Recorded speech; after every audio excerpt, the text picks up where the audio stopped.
I pozdrav svima ljudi, dobrodošli u Boston Gamer. Danas nećemo igrati ništa. Danas ću vam pokazati top 5 igrica.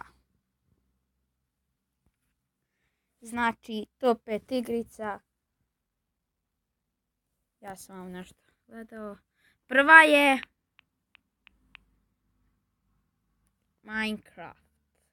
Minecraft koji se na trgovini Play plaća, ali za idući klip ću vam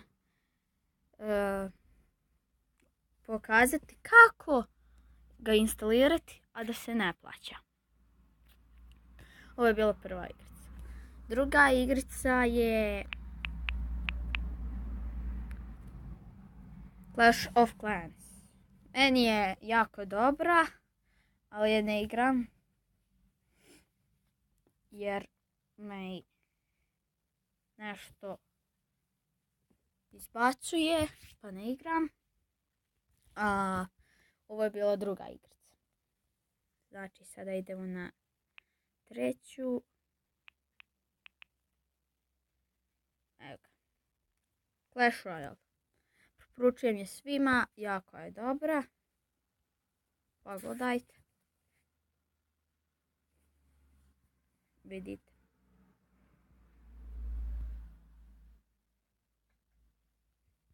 Svima preporučujem da je instaliraju. Znači svima predobra je. Znači to je bila treća igrica. Idemo na četvrtu. Kako se ona zove?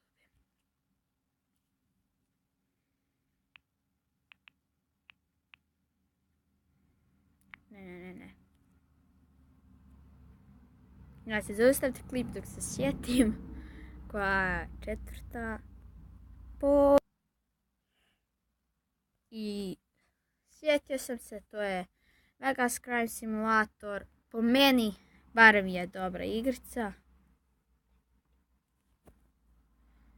Jako je dobra. Vidite.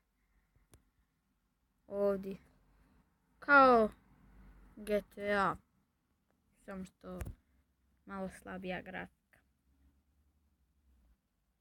Ali predlažem i svima. Odlična igrica. A vidite i ovdje.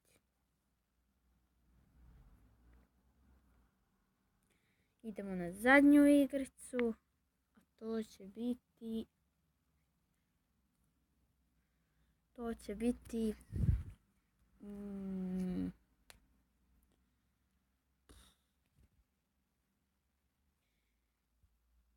I to je Castle Clash Age of Legends.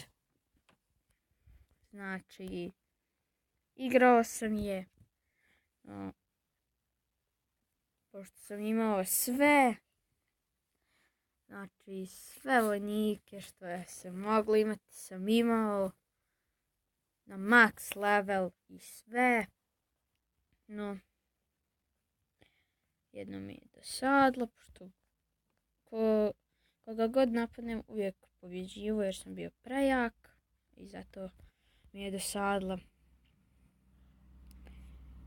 I ovo je bila zadnja igrica. Ako vam se svidio klip, obavezno like i pretplatite se na moj kanal ako još niste. Vidimo se u sljedećem klipu. Poz!